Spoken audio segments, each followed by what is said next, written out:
আমি চাচ্ছি, আমি ইচ্ছা করি 4 জন মানুষকে সামনে আনছি। আমি অনেকটা ইচ্ছা করি নতুন নতুন চেহারা এবং নতুন নতুন নায়ক ফিল্মে আনতেছি। এর কারণ হলো সাকিব খান একা, তার উপর আর কোনো মুভি চলে না এবং তার নামের উপরই সব মুভি চলে যায় এবং ব্যবসা সফল হয়। এরকম আরও আমাদের পরিচিত মুখ বাংলাদেশে থাকতে হবে যদি বাংলাদেশি ফিল্ম ইন্ডাস্ট্রিকে টিকিয়ে রাখতে হয়। এই জন্য আমি সাকিব খানকে নিয়ে মুভি বানানোর পাশাপাশি অন্যান্য চরিত্র পেজ আমি সামনে আনি যাতে তারাও ভালো হয়। সবেমাত্র নিশু এসেছে এবং সিয়ামও সবেমাত্র মুভি চলতেছে। আসলে তাদেরকে নিয়ে এবং আরও নতুন পেজ আনতে হবে, চেহারা আনতে হবে যাতে তারা বাংলাদেশি ফিল্ম ইন্ডাস্ট্রিকে ধরে রাখতে পারে। আমি সাকিব খানের বিরুদ্ধে কোনো কাজ করতেছি না, তবে সাকিব খানের পাশাপাশি চাই বাংলাদেশের আরও হিরো আসুক এবং আরও জনপ্রিয়তা হোক অনেক নায়কের। দেখুন আপনাদের পার্শ্ববর্তী দেশে বিভিন্ন বলিউডেও ভালো অসংখ্য মুভি অভিনেতা এবং অসংখ্য হিরো নায়ক আছে যা আসলে সবার ছবি ব্যবসা সফল হয়।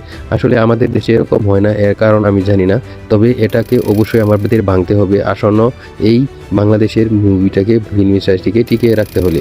আশা করি আপনাদের মতামত জানিয়ে যাবেন, এইরকম রাফির কাজটা কি ঠিক হচ্ছে কিনা অবশ্যই আপনি জানাবেন।